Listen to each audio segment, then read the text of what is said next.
200 wedding invitations with my farm's address, 200, and I only found out from the florist who called to coordinate the decorations.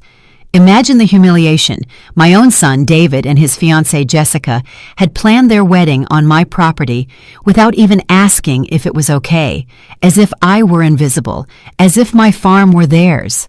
But that day, as I listened to the florist talk about red roses and ceremony arches, something inside me snapped.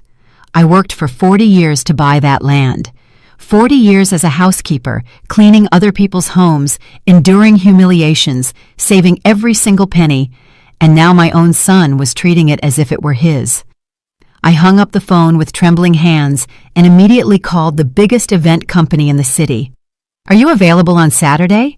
I asked, with a smile they couldn't see. "Perfect. I want to rent my farm for an important corporate event." If they wanted to use my property, they were going to find out it had an owner. For 40 years, I got up at 5 in the morning.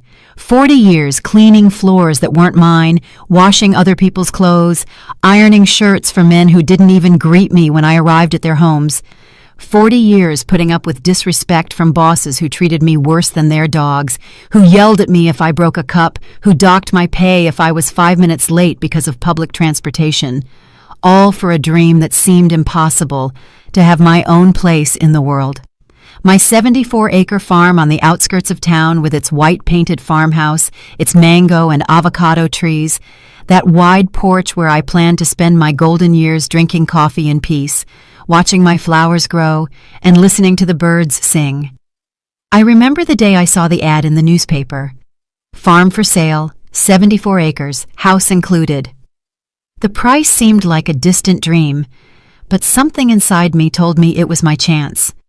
I worked double shifts for 5 years. I cleaned houses by day and offices by night. My hands were chapped, my back ached, but every dollar I saved brought me closer to my dream. When I finally bought it at 65 years old, I cried like a child. It was mine, every brick, every tree, every square foot of blessed earth. I had paid for every last cent with the sweat of my brow, with tears of exhaustion, with years of my life sacrificed. I held the deed in my trembling hands. My name was right there. Hilda Morales, sole owner. But for my son David and his fiancée Jessica, from day one, it was our family property, as if they had contributed anything more than problems and expenses. They never helped pay a dime for maintenance. They never offered to fix the broken fence or prune the trees, but they showed up every weekend as if they owned the place.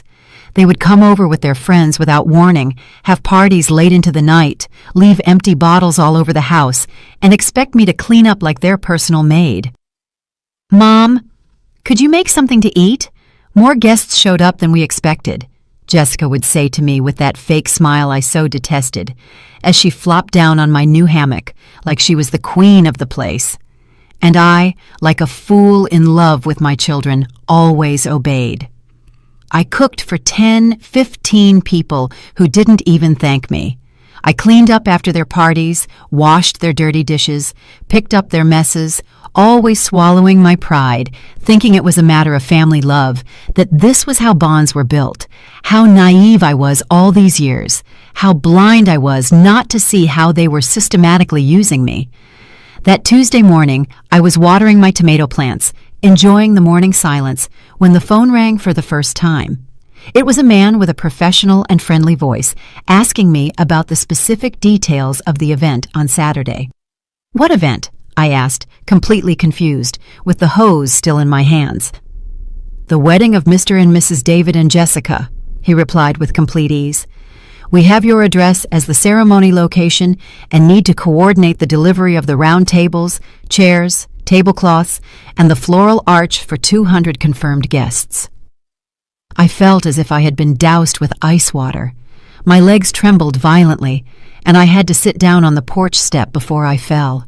My heart was pounding so hard I thought I was going to have a heart attack right then and there. "There must be a mistake," I muttered, my voice broken. But in the depths of my soul, I knew there wasn't. That was only the first call of a nightmare that was just beginning. Throughout that week, the calls kept coming like daggers straight to the heart. the caterer asking about the 3-course menu they had requested, the DJ consulting about the sound system and the romantic playlist, the photography company confirming the times for family photos. Everyone, absolutely everyone, had the same information saved in their schedules: my address, my farm, my property as the setting for a wedding I didn't even know existed. With every phone call, my heart broke a little more, and anger grew like fire in my veins. How dare they do this? How could they plan the most important day of their lives on my sacred land without consulting me? As if I were an old piece of furniture, as if my opinion was worth absolutely nothing in this world. On Wednesday afternoon, when I couldn't take the anguish anymore, I decided to confront my son. I called David with my hands trembling with indignation. "Son, I need to talk to you urgently," I said, trying to keep the calm in my shaky voice. "What's wrong, Mom? I'm busy at work," he replied with that cold, distant tone he always used with me, as if talking to his mother was a gigantic nuisance in his perfect day. "It's about your wedding," I managed to say. There was a long silence on the other end of the line, a silence that confirmed all my most terrible suspicions. "What does my wedding have to do with you?" he finally asked with a coldness that froze my blood. "David, all the vendors are calling me. You have my farm listed as the ceremony location." His response completely shattered me. "Oh, Mom, I forgot to mention it to you. But don't worry, it's not going to cost you anything. We're paying for everything. We just need you to have the house ready on Saturday and prepare some food for the family that stays after the party." We just need, as if it were that easy, as if my farm were a free party hall with a housekeeper included. I was speechless with shock, the phone glued to my ear, listening to my own heart break into 1,000 pieces. 40 years of sacrifice summed up in, "I forgot to mention it to you." 200 guests, David, I managed to whisper. "Mom, don't exaggerate. It'll be like 150 people max. And look on the bright side. You'll get to meet all of Jessica's family that you've never seen." The bright side, as if it were a privilege for strangers to trample my lawn, as if it were a blessing for strangers to use my bathrooms, as if it were a fortune for my house to be filled with people who didn't even know my name. "What if I have other plans for that day?" I asked, my voice a thread. "What plans are you going to have, Mom? Your life is very quiet. Besides, this is important for us. It's our special day. Our special day on my private property. Without my consent, without my participation in the decision." I hung up the phone without saying goodbye. The tears ran down my wrinkled cheeks. But they weren't tears of sadness. They were tears of an anger so profound it burned inside me like volcanic lava. They had crossed a line with no return. They had disrespected me in the cruelest way possible. But as I sat crying in my kitchen, surrounded by the silence of my violated home, an idea began to form in my mind. An idea that made me smile through the tears. An idea that was going to teach them, once and for all, who the real owner of this property was. Early Thursday, I dialed the number for Henry Smith, the owner of Premium Corporate Events, the most exclusive and expensive event planning company in the whole city. "Good morning, ma'am. How can we help you?" he replied with that professional courtesy they only use with clients who pay well. "I want to rent my farm for a corporate event this Saturday," I said with a confidence I didn't know I had. "It's urgent, but I'll pay whatever it takes." There was a moment of surprise on the other end. "This Saturday is very short notice, ma'am. Our corporate events require weeks of planning." "I'll pay double your normal fee," I interrupted. "It's a 74-acre, completely private farm with a colonial house, spacious gardens, and parking for 100 cars. Perfect for an important executive meeting." I could hear how his tone of voice changed. Money always speaks louder than excuses. "Could you give me more details about the event, Mrs. Morales?" "The event is a corporate celebration for international executives. I need maximum privacy and security, no external interruptions." I lied with a naturalness that surprised myself. "Perfect, Mrs. Morales. Could we visit you this afternoon to see the space and sign the contract?" "Of course. And Henry, one more thing. I need you to arrive at exactly 2 o'clock on Saturday afternoon to begin the setup. Punctuality is essential." "No problem at all, ma'am. It will be a pleasure to work with you." I hung up the phone, and for the first time in weeks, I felt powerful. For the first time in years, I felt like the owner of my own destiny. They were going to learn in the most humiliating way possible that this farm had a name and a last name, Hilda Morales. I spent the rest of the day cleaning every corner of the house with an energy I hadn't felt in decades. I pruned the roses in the garden, swept the porch, polished the floors until they shone like mirrors. If I was going to receive Henry to show him my property, I wanted him to see exactly how beautiful and valuable my farm was. When Henry arrived that afternoon with his assistant, he couldn't hide his admiration. "Mrs. Morales, this place is absolutely spectacular," he said as we walked through the gardens. "How long have you lived here?" 5 years, I replied proudly. "I worked for 40 years to be able to buy it. It's my most precious treasure." His eyes lit up when he saw the real dimensions of the land, the well-maintained house, the absolute privacy. "This is worth a lot more than you think," he commented in a low voice. "You could make a fortune renting it for exclusive events." A fortune! That word was engraved in my mind like fire. We signed the contract that same afternoon. $5,000 for one day's rental. $5,000 that my son and daughter-in-law had never offered to help me with maintenance expenses, but which a private company paid without batting an eye to have access to my property for a few hours. That night, I slept better than I had in months. I finally had control of the situation. I was finally going to show them who was in charge of this house, but what I didn't know was that this was only the beginning of a war they themselves had declared. On Friday morning, I woke up with a strange feeling in my chest. It wasn't fear or anxiety. It was something completely different. It was power. For the first time in 5 years since I bought the farm, for the first time in decades of being treated as a housekeeper by my own family, I had absolute control of the situation, and that feeling was intoxicating, like the best wine in the world. I made myself a strong coffee and sat on the porch to contemplate my kingdom, because that was exactly what it was. My kingdom, my empire, my little piece of heaven that I had fought for with blood and tears.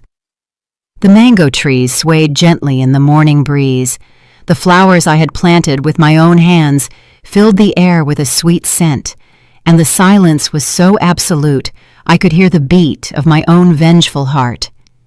But the peace didn't last long. At 9 o'clock, the phone rang with the insistence of an emergency alarm. It was Jessica, and from the first second, I knew something was wrong from the hysterical tone of her voice. "Hilda, I need to talk to you urgently," she screamed without even greeting me. "What's wrong, Jessica?" I asked with a calm I didn't feel inside. "The florist just called me. He says he can't get into the farm tomorrow because there's another event scheduled. He says someone else rented the place for the same day." Her voice cracked between desperation and fury. "That must be a mistake, Jessica. They probably got the address confused." "It's not a mistake, Hilda. The caterer and the sound company called too. They all say the same thing, that there's a corporate event scheduled from 2 o'clock in the afternoon." I could perfectly imagine her panicked face, her wide eyes, her pale skin from the shock. "How is it possible that you don't know anything about this? It's your farm." "Exactly, Jessica. It's my farm. You're finally understanding." "It must be a terrible misunderstanding," I replied with the most innocent voice I could muster. "Have you talked to David? Maybe he knows something." "Of course I talked to him. He's on his way. We're going to get there in an hour to clear up this mess." I hung up the phone and laughed alone in my kitchen. I laughed heartily, with years of humiliations pouring out of my throat in the form of liberating laughter. It occurred to me that I should be nervous, that I should be worried about the confrontation that was coming, but I didn't feel any of that. I only felt a deep and delicious satisfaction. An hour later, I saw David's car kicking up dust on the driveway. Both of them came, my son and my daughter-in-law, with the most serious faces I had ever seen on them. David walked towards the house with long, determined strides, like a general going to reconquer lost territory. Jessica followed him, with her heels sinking into the dirt of my garden. "Mom, what the hell is going on here?" David asked me without even greeting me, walking into my house as if it were his. "I don't understand what you mean, son." "Don't act like you don't know. All the vendors say there's another event tomorrow. A corporate event that's preventing them from doing our wedding." I stared at him, studying his gestures of desperation. It was the first time in years that I had seen him genuinely concerned about something I could control. It was the first time he needed something from me beyond free food and housekeeping services. "Oh, yes," I finally said, with the most natural voice in the world. "It's true. I rented the farm for tomorrow." The silence that followed was so thick you could cut it with a knife. David and Jessica stared at me as if I had confessed to a murder. Their mouths opened at the same time, their eyes filled with absolute disbelief. "What did you say?" Jessica whispered in a voice that seemed to come from beyond the grave. "That I rented my farm for a corporate event tomorrow, Saturday," I repeated with a smile I couldn't hold back. "A very important company offered me a considerable sum to use the place, and I accepted." "But our wedding is tomorrow," David yelled, his face red with fury. "We sent out 200 invitations. People have already RSVP'd. "Well, you should have consulted me before sending out invitations with my address on them," I replied, with a calmness that surprised me.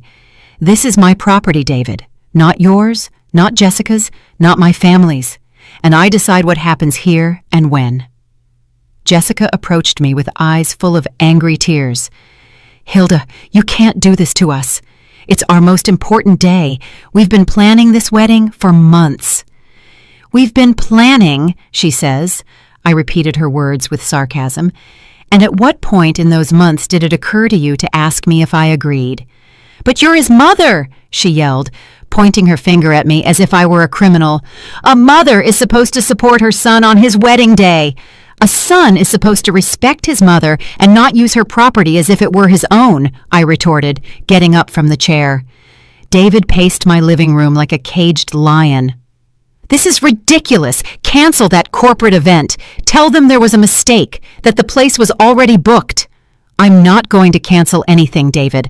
I signed a legal contract and they paid me in advance, $5,000, just so you know." "$5,000, Jessica exclaimed, her eyes wide. "We'll pay you that and more to cancel the event."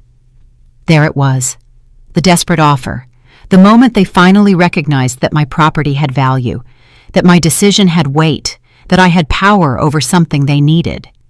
"This isn't about money, Jessica," I said, looking her directly in the eyes. "It's about respect, about consideration, about asking me before you decide for me." "Okay, okay," David yelled, exasperated. "We made a mistake. We should have consulted you, but now we need you to help us. We're family." Family. That word they always used when they needed something from me. That magic word that was supposed to erase all the humiliations, all the disrespect, all the times they had treated me like a housekeeper in my own house. "Family," I repeated slowly. "The same family that shows up at my house without warning. The same family that has parties on my property without asking. The same family that sent out 200 invitations with my address without consulting me if I agreed." Jessica began to cry with real tears of desperation. "Please, Hilda, I'm begging you. Cancel that event. We'll do whatever you want. We'll pay you monthly rent for the farm. We'll help you with expenses, whatever it takes, but please don't ruin our special day." For a moment, seeing her tears, feeling the genuine desperation in her voice, I was about to give in. For a moment, the loving mother I had been all my life wanted to come out and rescue her son from this disaster. But then I remembered the exact words David had said to me on the phone. "I forgot to mention it to you, but don't worry, it's not going to cost you anything." I forgot, as if it were a minor detail, as if my life, my property, my feelings were so insignificant they could be forgotten without consequences. "It's too late," I finally told them. "The corporate event is tomorrow at 2 in the afternoon. You'll have to find another place for your wedding." And without saying another word, I walked out of the house and went to the garden, leaving them alone with their desperation and disbelief. But this was just the beginning of the lesson they had to learn. I left them in the living room screaming like angry children while I watered my plants with the tranquility of a nun in prayer. I could hear their desperate voices filtering through the open windows. "It's revenge!" Jessica yelled. "She's crazy!" David replied. "We have to do something. Let's call a lawyer. This can't be legal." But no matter how much they screamed, no matter how much they threatened, I knew something they didn't. I had every right to win. This was my farm, bought with my money, with the deed in my name. I could do with it exactly what I wanted, and what I wanted was to teach them the most expensive lesson of their lives. When they finally left the house, David's face was purple with rage. "This isn't over, Mom," he yelled from the car. "We're going to find a way to fix this mess you caused." "Caused," he said. "I caused the mess by defending my property. They didn't cause anything by using it without permission." "And you better hope those corporate people don't show up tomorrow," Jessica threatened, sticking her head out the window. "Because if you ruin our special day, I swear you'll never see your grandchildren again." The grandchildren. The final card. The lowest emotional blackmail they could use. But not even that hurt me anymore. Not even that scared me. They drove away, kicking up a cloud of dust that dirtied my freshly watered flowers. I watched them go down the dirt road until they disappeared completely. And then I sat on the porch and cried. But I didn't cry from sadness. I cried from relief, from liberation, from a strange happiness I hadn't felt in decades. That night I couldn't sleep for a minute, not because of nerves or regret, but because of a feeling similar to what a child feels the night before Christmas. I spent the time walking around the house, checking every detail, imagining the faces of David and Jessica when they arrived tomorrow with their 200 guests and found that my farm was occupied by executives in elegant suits. At 6 o'clock on Saturday morning, I got up and took the longest bath of my life. I put on my most elegant wine-colored dress, the one I had bought for special occasions but had never had the chance to wear. I carefully styled my hair, put on a little makeup, and even wore the pearl earrings that had been my mother's, because today I was not going to be the same humiliated housekeeper. Today, I was going to be Hilda Morales, sole owner and absolute lady of these 74 acres of blessed land. At 8, the phone rang. It was my neighbor Irene, worried about the rumors that were spreading through the town like wildfire. "Hilda, my love, is it true you canceled David's wedding?" "I didn't cancel anything, Irene. I simply rented my farm for another event." "Oh my God! But don't you feel bad for all the people who have already confirmed?" "Feel bad?" Everyone was talking about the shame I should feel. No one was talking about the shame they should have felt for using my property without consulting me. "They should feel bad for disrespecting their mother," I replied with a firmness that surprised me. "But everyone in town already knows about the wedding, Hilda. People bought gifts, took the day off. Some people even asked for time off from work to go." Every word from Irene was like a dagger to my resolve, because she was right. There were innocent people who were going to be affected by my decision. For a moment I hesitated. For a moment I thought about calling Henry and canceling the corporate event. But then I remembered something I had forgotten in the midst of all the crisis. For 5 years since I bought the farm, David and Jessica had done the exact same thing. They had invited people without consulting me, had parties without telling me, had used my property as their private backyard. "Irene," I said, with a certainty that came from the depths of my soul, "for 5 years I've been the uninvited hostess of my son's parties. For 5 years, I've cooked for his friends. I've cleaned up after their celebrations. I've been treated like a housekeeper in my own house. Today, for the first time, I'm going to be the owner of my own place." At 10 in the morning, the first wedding vendors started to arrive. The florist showed up with his truck full of red roses and white carnations. But when he saw the private corporate event signs that Henry had put up early, he stood at the entrance not knowing what to do. I was on the porch, having my morning coffee, watching the first act of the drama I had orchestrated unfold. The florist saw me and walked towards me with a look of total confusion. "Ma'am, I'm here for the decoration of Mr. and Mrs. David and Jessica's wedding, but I see there's another event." "Indeed," I replied with the calmest voice in the world. "Today, I have a corporate event scheduled from 2 in the afternoon. The farm is not available for the wedding." "But ma'am, I have a signed contract. They're going to pay me $3,000 for this decoration." $3,000 just for flowers, for a wedding they planned without consulting me on a farm that wasn't theirs, with money they had never offered to help me with the upkeep of the place. "I'm very sorry, but you'll have to talk to the contracting parties. I didn't sign any contract for the wedding." The caterer arrived with 2 trucks full of elegant food. The sound company arrived with giant speakers. The photographer arrived with his professional cameras. One after another, all the vendors found out the same reality. The farm was occupied by another event, and the wedding would have to find another place. At 11:30, Henry arrived with his premium corporate events team, 25 people dressed in black, moving with the precision of a symphony orchestra. In 1 hour, they transformed my garden into an elegant outdoor ballroom with round tables, white tablecloths, sophisticated centerpieces, and a stage for corporate presentations. "Mrs. Morales," Henry said to me, admiring the result, "your farm is perfect for this type of event. If you're interested, we could set up a monthly contract. We have clients who would pay very well for a place this exclusive." A monthly contract, regular income, financial independence. For the first time in my life, my farm was not only my home, but also my source of income. At 12 o'clock, the wedding guests began to arrive. Elegant cars, entire families dressed up, women in party dresses and men in dark suits, all following the directions on the invitations that led them directly to my main entrance. And I was there on my porch, dressed like a queen, watching as each car stopped, confused by the corporate event signs, watching as the families got out of the cars and looked around without understanding what was happening.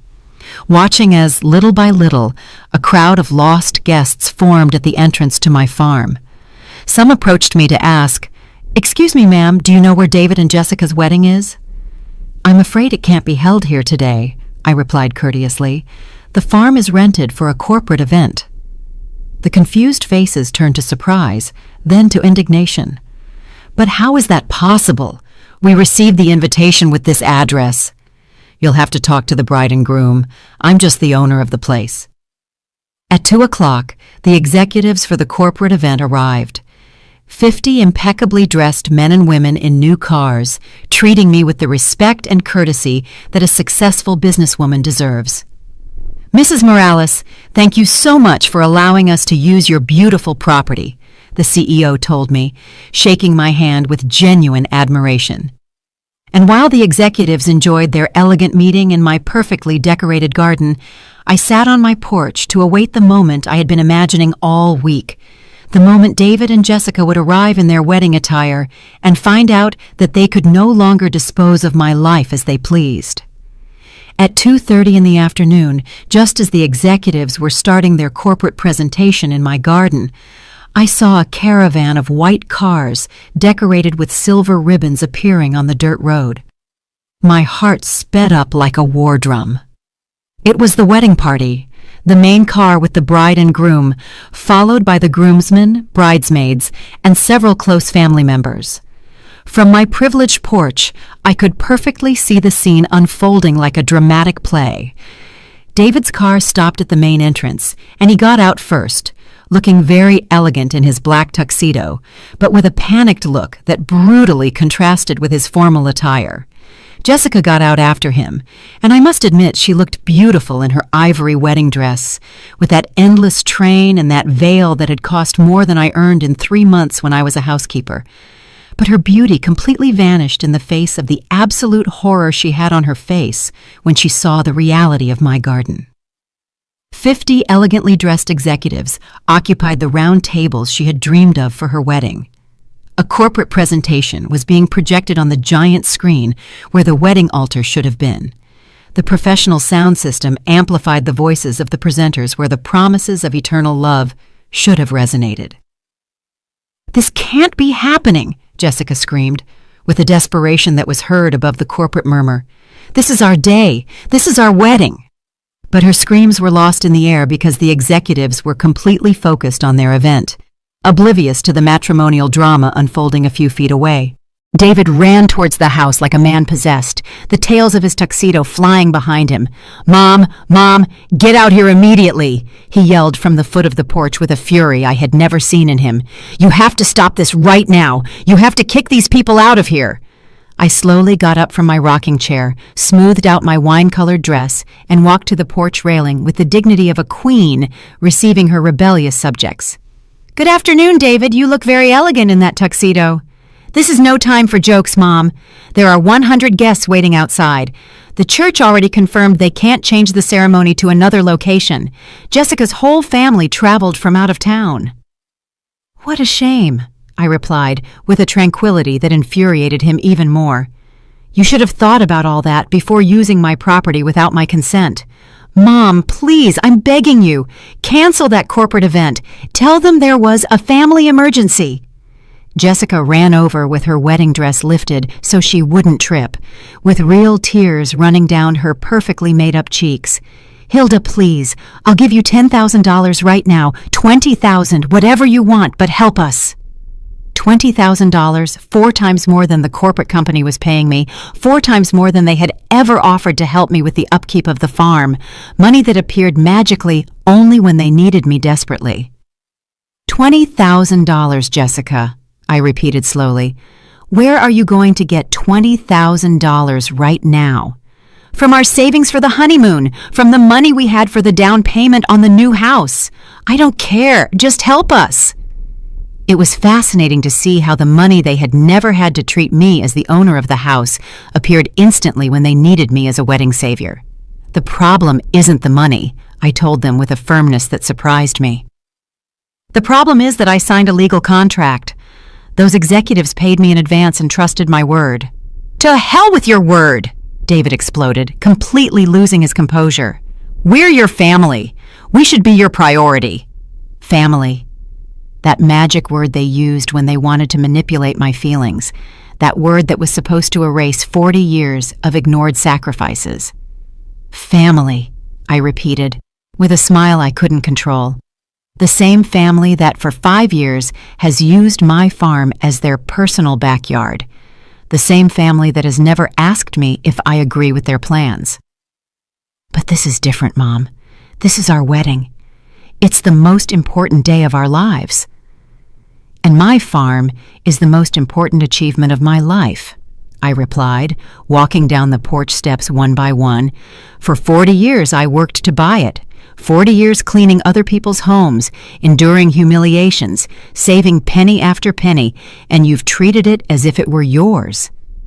Just then, Henry, the corporate event planner, arrived, walking elegantly towards us with a professional smile.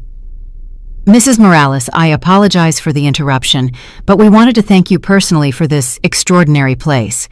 The executives are delighted with the privacy and beauty of the setting. David looked at him as if he were the devil himself. You have to get out of here immediately. This place is reserved for our wedding.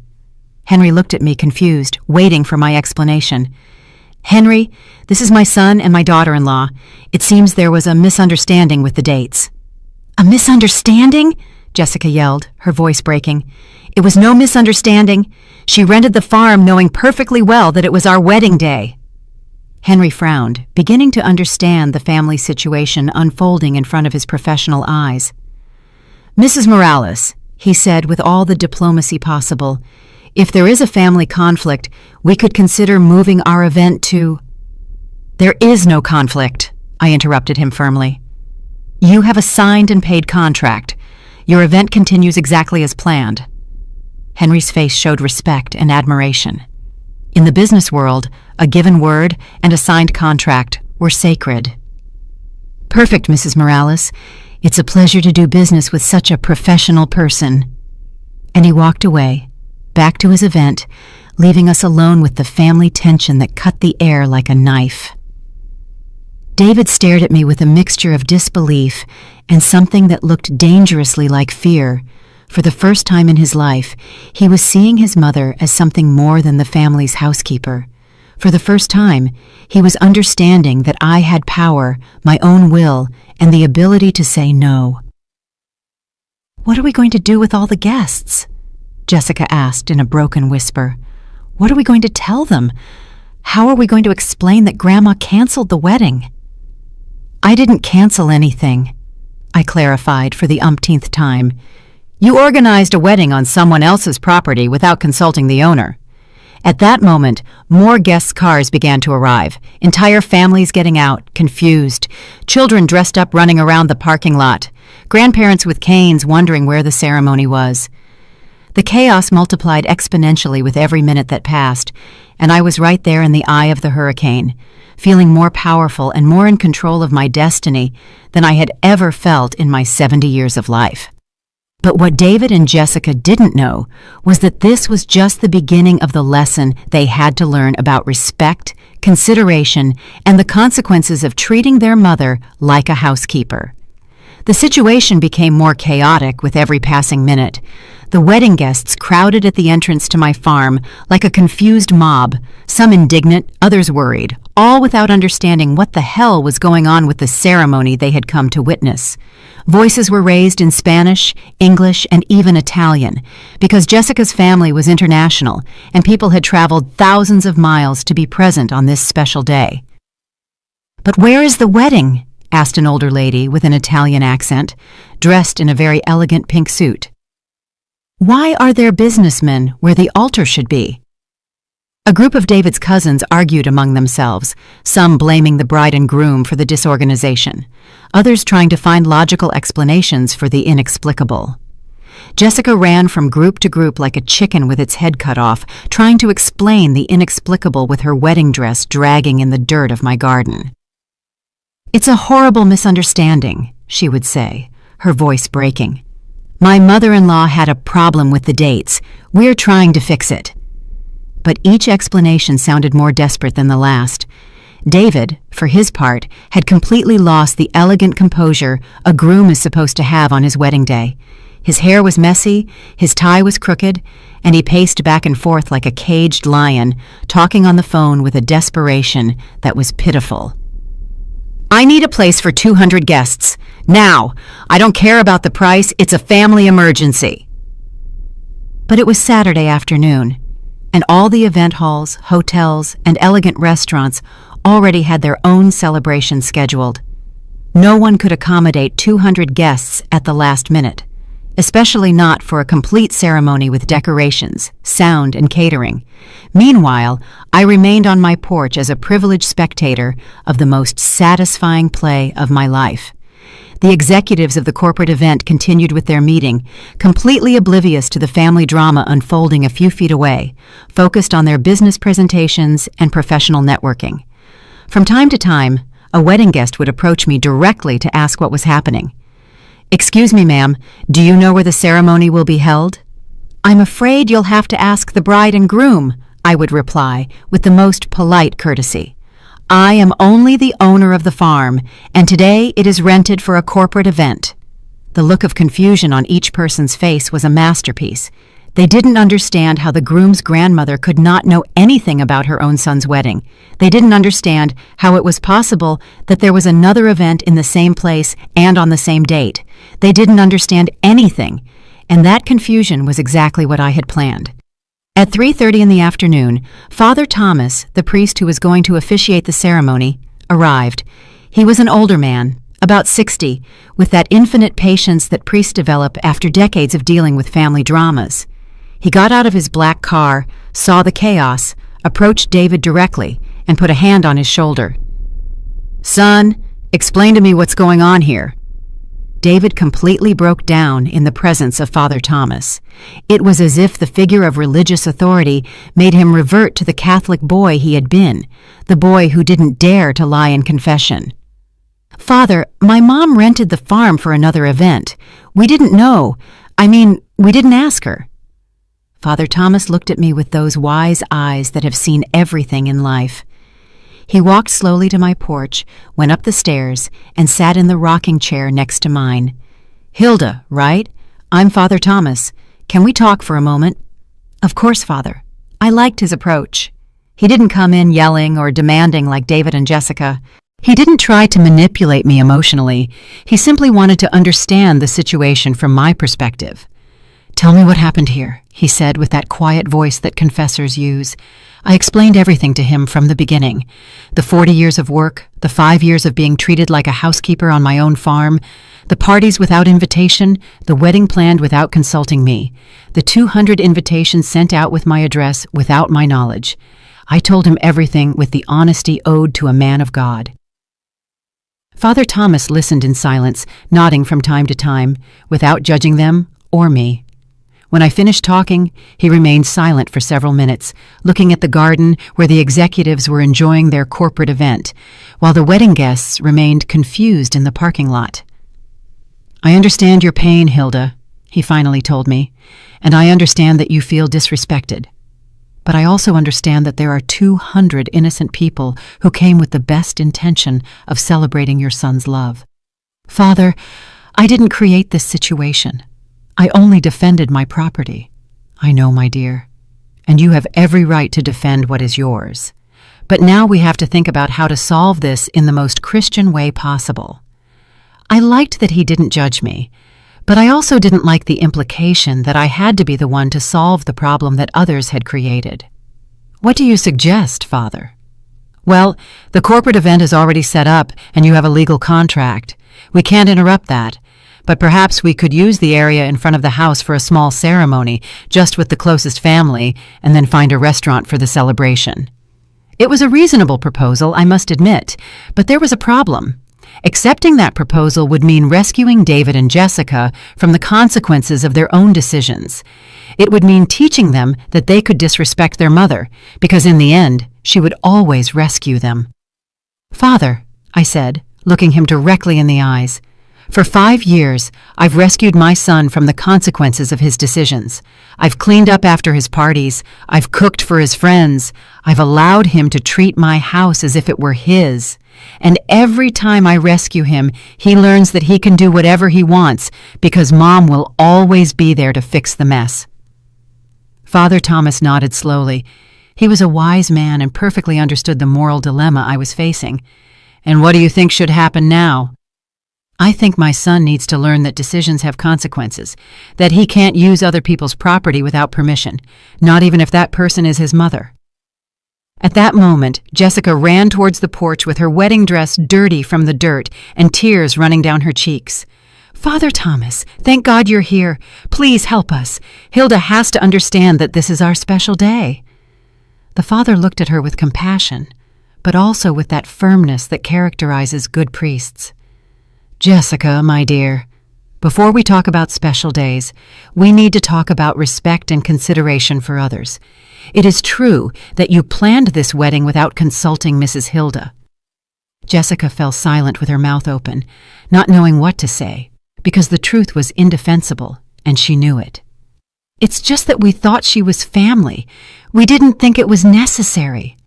You didn't think it was necessary to ask the owner if you could use her property? The priest insisted, with that infinite patience that disarms more than any shouting. But we've always used the farm for our celebrations, Jessica exclaimed desperately. There's never been a problem before. That's the problem, my dear, Father Thomas replied. The fact that there's never been a problem doesn't mean there hasn't been a lack of respect.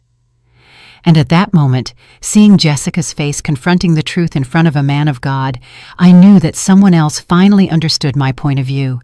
Someone else saw what I had been feeling for 5 years, being treated like a housekeeper in my own house.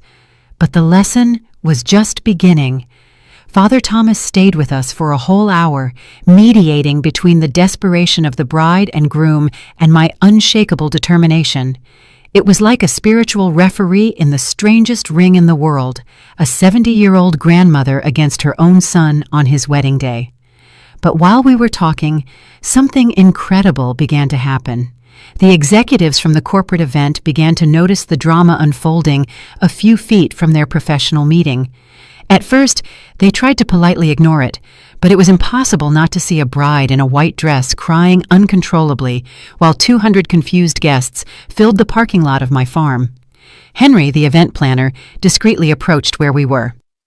"Mrs. Morales, I apologize for the interruption again, but my clients are asking if they can help in any way. They see the family situation and feel bad about occupying the place on such an important day." For the first time since all this chaos began, I felt a pang of something akin to regret.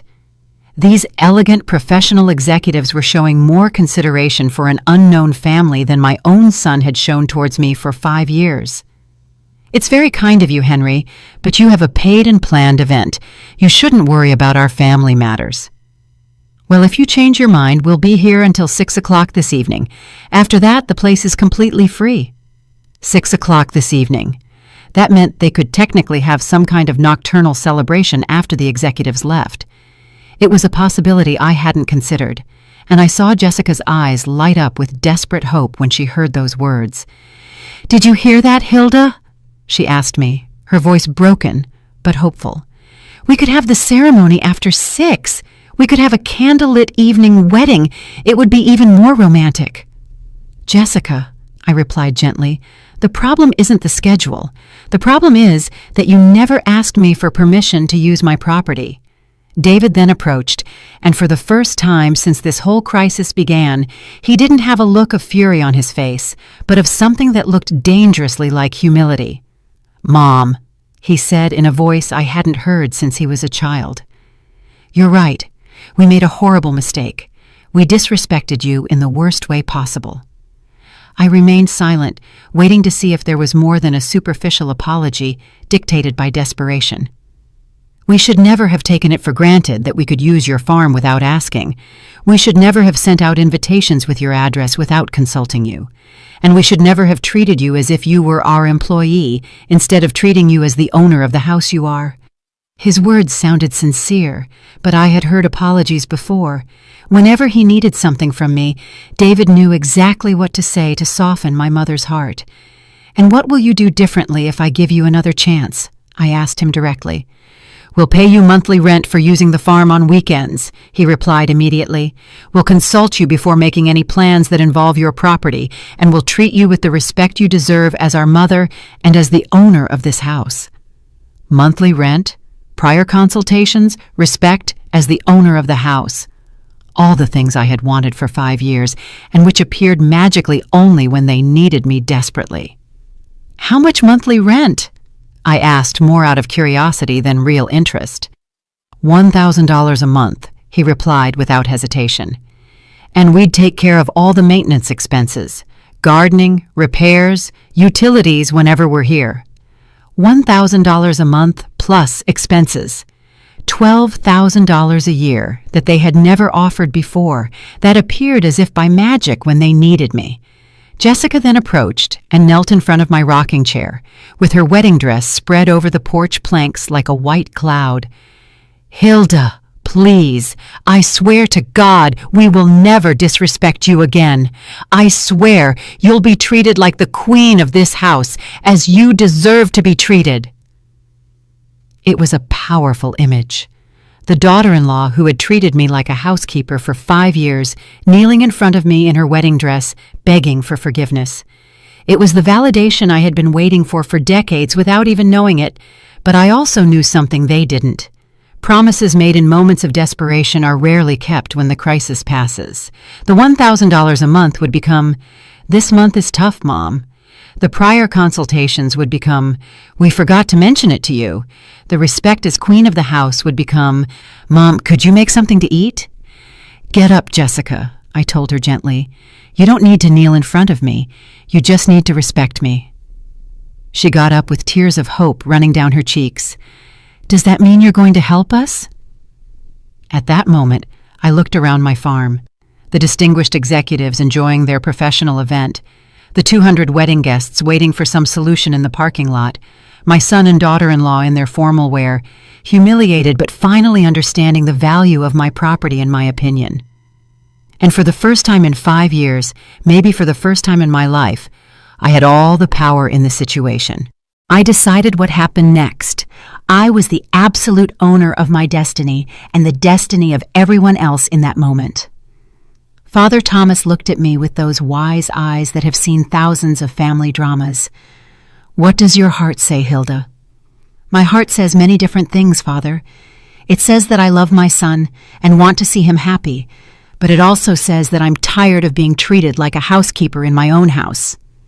"And both things can be true at the same time," he replied with that wisdom that only comes from years of counseling broken families. "The question is, how do you find the balance between love and respect?" It was the million-dollar question, literally, because there were dollars a month waiting for my answer. There was a whole wedding waiting for my decision. There were 200 people waiting to know if they were going to witness a ceremony or a family disaster. And while everyone waited for my answer, a completely new idea began to form in my mind. An idea that no one had considered, not even myself until that moment. An idea that would change everything forever. The idea that formed in my mind was so simple and so perfect that I was surprised I hadn't thought of it before. I slowly got up from my rocking chair, walked to the edge of the porch, and looked at everyone waiting for my decision. David in his wrinkled tuxedo, Jessica with her wedding dress dirty from the dirt, Father Thomas with his infinite patience, the 200 confused guests, and the executives who were trying to focus on their meeting despite the family drama. "You're right," I finally said, in a voice that sounded stronger than I expected. "There are 200 innocent people who came with good intentions to celebrate your love, and it's true that they deserve to witness a ceremony, not a family disaster." Jessica's eyes shone with renewed hope. "Does that mean you're going to help us?" "It means I'm going to do something better than help you," I replied, with a smile that came from my soul. "I'm going to teach you how to organize an event the right way." I walked over to where Henry was, who was observing everything with the professional fascination of someone who handles event crises daily. "Henry, how much time would your clients need to finish their meeting if we offered them incentives to speed up the process?" Henry looked at me with genuine surprise. "What kind of incentives, Mrs. Morales?" "A 50% discount on the rental and an invitation to stay and witness a very exclusive improvised wedding." Henry's face lit up as if he had discovered gold. "Mrs. Morales, that would be extraordinary for my company. A corporate event followed immediately by an intimate wedding would be the kind of versatility that would put us on the business map. How much time do you need?" "With those incentives, they could finish by 4:30. I turned to David and Jessica, who were looking at me without completely understanding what I was planning. "Here's my proposal," I told them with the authority of someone who has finally taken control of their own life. "The religious ceremony will be held here on my farm after 4:30 in the afternoon." "Thank you, Mom! Thank you! Thank you!" David shouted, trying to hug me, but I raised my hand to stop him. "I'm not finished. The ceremony will be held under my conditions, with my rules, and in the way I deem appropriate." The silence that followed was so dense you could cut it with scissors. Everyone knew I was about to dictate terms, and no one knew if those terms would be acceptable or unacceptable. "What are your conditions, Mom?" David asked with a mixture of gratitude and nervousness.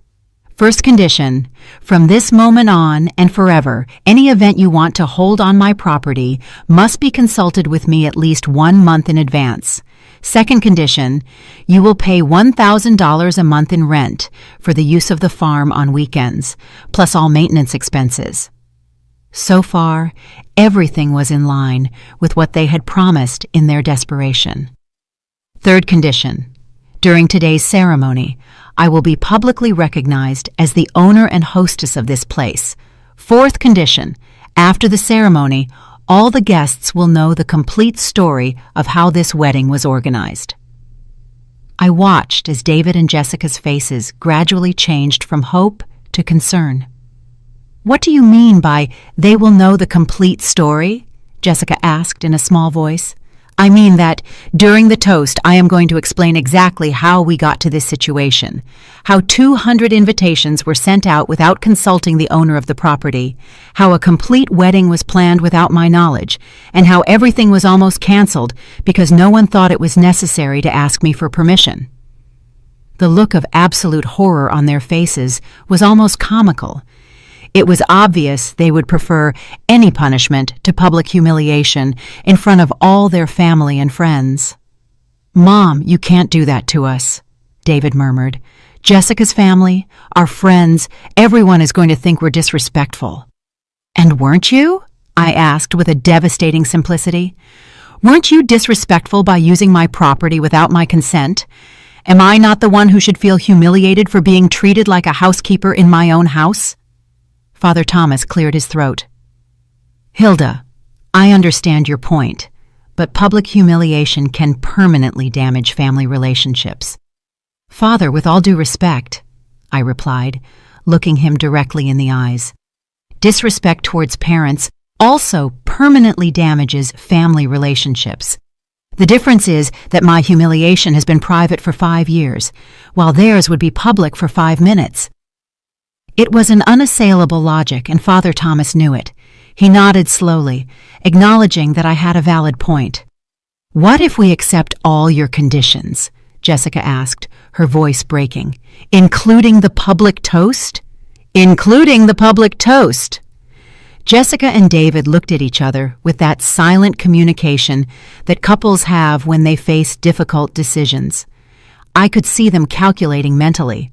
It was better to have a wedding with public humiliation or to have no wedding at all. "Is there no way to negotiate the toast part?" David asked desperately. "We could do everything else, pay the rent, always consult you, recognize you as the hostess, but avoid the public speech." "No," I replied with a firmness that surprised me. "You either accept all my conditions or you can find another place for your ceremony."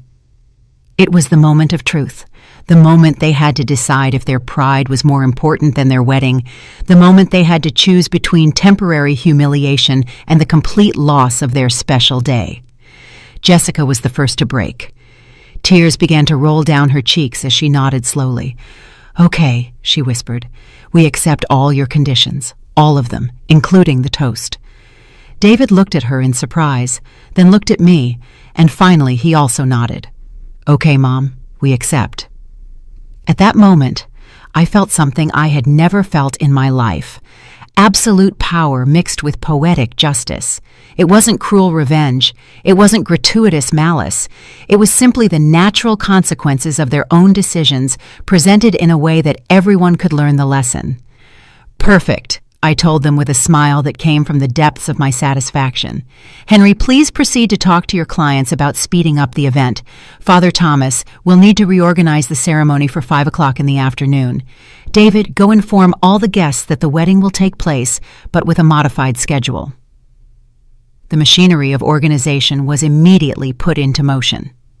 Henry ran to talk to the executives, who received the news with professional enthusiasm and personal curiosity. Father Thomas began to calculate times for the modified ceremony. The guests began to receive the information that there would be a wedding just later than planned.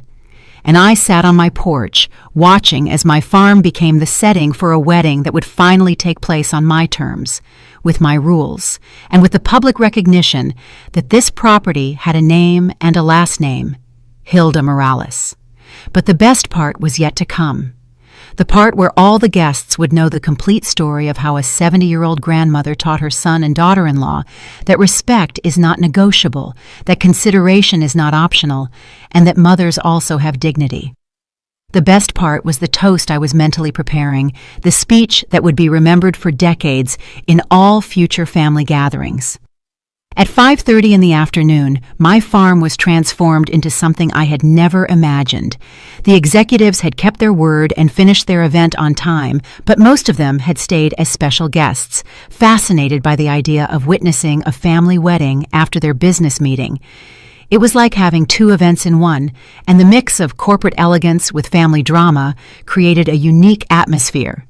Jessica looked beautiful, despite all the stress of the day. Her wedding dress, although a little dirty from her desperate running, was still spectacular under the golden light of the sunset. David had managed to fix his hair and straighten his tie, regaining some of the elegance a groom is supposed to have on his big day. The 200 guests were finally seated, although in a completely different configuration than originally planned. The corporate chairs were mixed with the wedding chairs, creating an improvised but functional arrangement. The altar was set up under my favorite mango tree, the same tree I had planted with my own hands 3 years ago. Father Thomas, with that adaptability that priests develop after decades of unexpected ceremonies, had managed to create a solemn and beautiful atmosphere despite the extraordinary circumstances. His voice resonated clear and strong as he read the marriage vows that would unite my son and daughter-in-law for a lifetime. But while I listened to the promises of eternal love, I was focused on the moment that would come after. The toast. The moment when the whole family, all the friends, all the guests would know the complete story of how we had gotten here. When Father Thomas pronounced the final words, "You may kiss as husband and wife," the applause was deafening. 200 people celebrating triumphant love, corporate executives mingling with emotional family members, an explosion of joy that filled my garden with a wonderful energy. Henry then approached with a glass of champagne in his hand and a wireless microphone. "Mrs. Morales, it's time for your toast as hostess." My heart began to beat faster. This was the moment I had been waiting for, the moment of absolute truth. I slowly got up, took the microphone with hands that no longer trembled, and walked to the center where everyone could see me perfectly. The silence gradually spread until 200 people were looking at me with expectation, waiting for the emotional words that the groom's mother typically says in these moments. "Good evening, everyone," I began with a voice that sounded stronger and more confident than it had ever sounded. "I'm Hilda Morales, David's mother and the owner of this beautiful farm where we are celebrating today." The applause was immediate and warm. So far, everything sounded completely normal. "I want to thank you all for joining us on this very special day, although I must confess that I found out there would be a wedding here in the exact same way you did, by invitation." A murmur of confusion began to spread among the guests. Some people looked at each other without completely understanding what I had said. You see, my son and my daughter-in-law sent out 200 invitations with my farm's address without consulting me if I agreed to have a wedding here. The murmur turned into an absolute silence. All eyes alternated between the bride and groom, who had faces red with shame, and me, who continued to speak with unshakable serenity. I found out on Tuesday morning when the florist called to coordinate the decorations. Imagine my surprise to discover that my property had been committed for an event I didn't know existed. The corporate executives, who had witnessed all the afternoon's drama, began to smile with admiration. They recognized a businesswoman defending her rights. For 40 years, I worked as a housekeeper to buy this farm. 40 years cleaning other people's houses, saving penny after penny, dreaming of having a place of my own where I could live with dignity in my golden years. My voice cracked slightly, but I continued, and for the 5 years I have lived here, I have been treated as a housekeeper on my own property. The silence was so profound, you could hear the wind moving the leaves on the trees. No one expected this kind of speech at a wedding, but everyone was completely captivated by the story unfolding in front of their eyes. When I found out what had happened, I made a decision. I rented my farm for a corporate event on the same day as the wedding to teach my son and daughter-in-law that this property has an owner, and that owner is me. Several guests began to nod in approval. The story was starting to make sense to everyone. But at the end of the day, family love is stronger than hurt pride, and although it was necessary to go to this extreme to get the respect I deserve, here we are celebrating David and Jessica's love in my house, on my terms, with my rules. The applause that followed was different from the previous one. It was an applause of admiration, of recognition, of genuine respect for a woman who had defended her dignity. So I toast to the bride and groom, who today learned that respect for parents is not optional, that consideration for others is fundamental, and that mothers also have rights and feelings. I raised my champagne glass, and the whole crowd did the same. To David and Jessica, may they begin their marriage by understanding the value of mutual respect. The applause that followed was thunderous, 200 people celebrating not only a wedding, but a life lesson masterfully imparted. The corporate executives applauded with professional admiration. The older family members nodded in approval. Even the young friends seemed to understand that they had witnessed something extraordinary. David then approached with tears in his eyes and hugged me in front of the whole crowd. "I'm sorry, Mom," he whispered in my ear. "Sorry it took us so long to understand." Jessica came after, her wedding dress dirty, and her tears of shame mixed with tears of gratitude. "Thank you for saving the wedding despite everything, Hilda. We will never forget this lesson." The rest of the celebration was magical.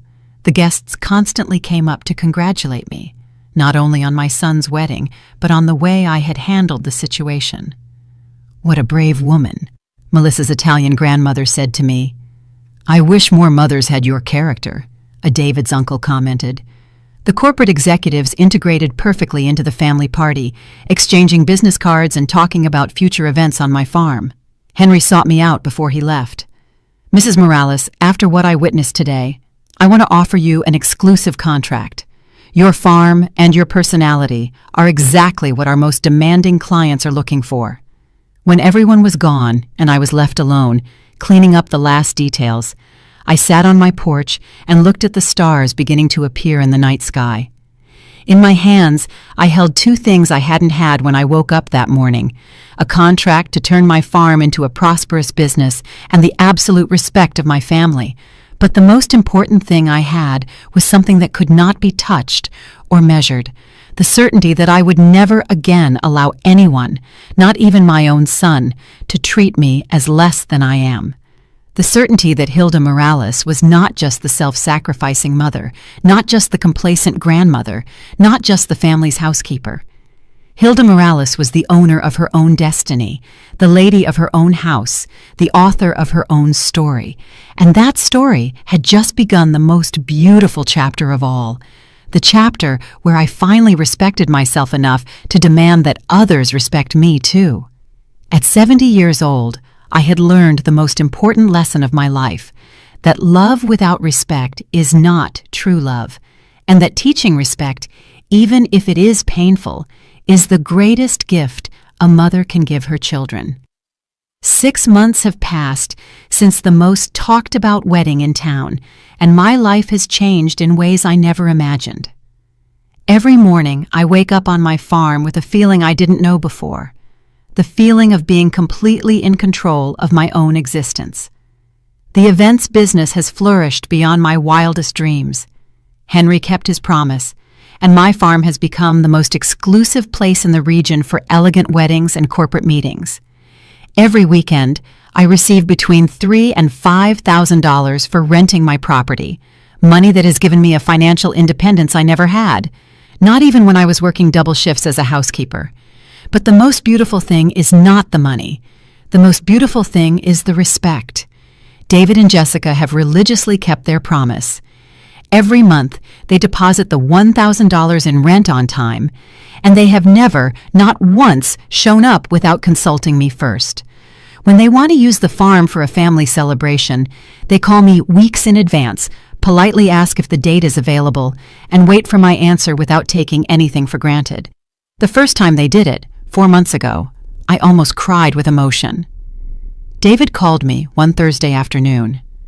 "Mom, could you check your calendar? We want to celebrate Jessica's birthday at the farm next Saturday, if that's okay with you, and if you don't have other plans." If that's okay with you. Words I had waited 5 years to hear, but the most profound change has been in the way they treat me when they are here. I am no longer the housekeeper who prepares food and cleans up after parties. Now I am the respected hostess, the owner of the house, who sits at the head of the table while they take care of serving and cleaning. The first time Jessica insisted on washing the dishes after a family dinner, I was so surprised I didn't know what to do. "Hilda, you worked enough preparing this delicious meal. We'll take care of the cleanup." It was like living in a parallel world where I was finally treated as the matriarch I always should have been. The grandchildren, of course, still come to visit me. Jessica never carried out her threat to keep them away from me, and now I understand why. The children need their grandmother as much as I need them. But even the relationship with them has improved, because now they see me as the powerful grandmother who demanded respect, not as the submissive grandmother who always gave in to everything. The whole town knows my story. For months, I was the topic of conversation at the market, at church, everywhere. Some women would seek me out to tell me their own stories of family disrespect. "Hilda, how did you find the courage to stand up for yourself?" Irene would ask me every time we met. My answer is always the same. I didn't find the courage. I built it, day by day, every time I decided I deserved something better. And it's true. It wasn't a moment of sudden bravery. It was years of accumulated humiliations until I finally said enough. I have received 3 marriage proposals from widowers in town who were impressed with my strong character and financial independence. I politely thanked them, but explained that at 70 years old, I finally learned to be happy with myself, and I wouldn't trade that happiness for anything. My farm has become a symbol in town. Young women come to see me to ask for advice on how to set boundaries with their families. Older mothers tell me how they used my story to teach their adult children respect. Even Father Thomas mentions my case in his sermons about the honor we owe our parents. Henry's corporate event business has become a prosperous partnership. I now have events scheduled until the end of the year, and the waiting list to rent my farm is 3 months long. Major companies, wealthy families, even regional celebrities have discovered this little paradise I built with 40 years of sweat and tears. But every night, when the guests leave and the lights go out, I sit on my porch with a cup of coffee and look at the stars with a satisfaction I didn't know before. It's not just the satisfaction of money earned or respect conquered. It's the profound satisfaction of knowing that I am finally who I always should have been. I am no longer Hilda, the housekeeper. I am no longer Hilda, the self-sacrificing mother who suffers in silence. I am no longer Hilda, the compliant grandmother who accepts anything to avoid conflict. Now I am Hilda Morales, a successful businesswoman, a respected matriarch, a woman who stood up for herself when it seemed too late to change things. Hilda, who taught her children that true love includes respect, and that respect is not begged for, it is demanded. And every night, before I fall asleep, I whisper a small prayer of thanks. Not for the wedding that almost got canceled, not for the conflict that almost destroyed the family, but for having had the courage at 70 years old to write the end of my own story instead of letting others write it for me, because it is never too late to start respecting yourself, and it is never too late to teach others how they should treat us. This is my story. This is my victory. This is my life, finally lived on my own terms.